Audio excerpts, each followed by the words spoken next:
Statusbrew's category section empowers you to pre-save your best posting times for different campaigns and target your prospects around the world by posting in their local active times. To create a new category, click on Create Category. Type a category name.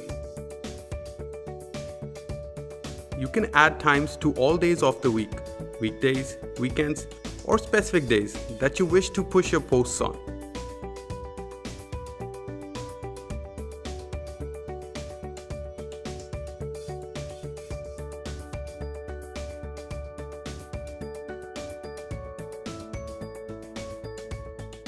Once you have added your times, click on Save dropdown.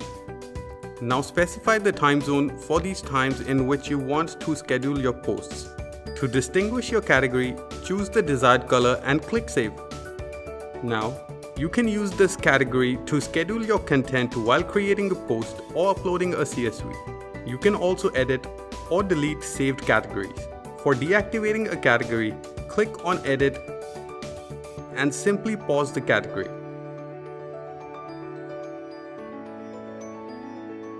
Whenever needed, you may again reactivate it from the same place. Under Reports, the category Performance gives you all the insights for the best times to post in a week and which category gives you the best engagement.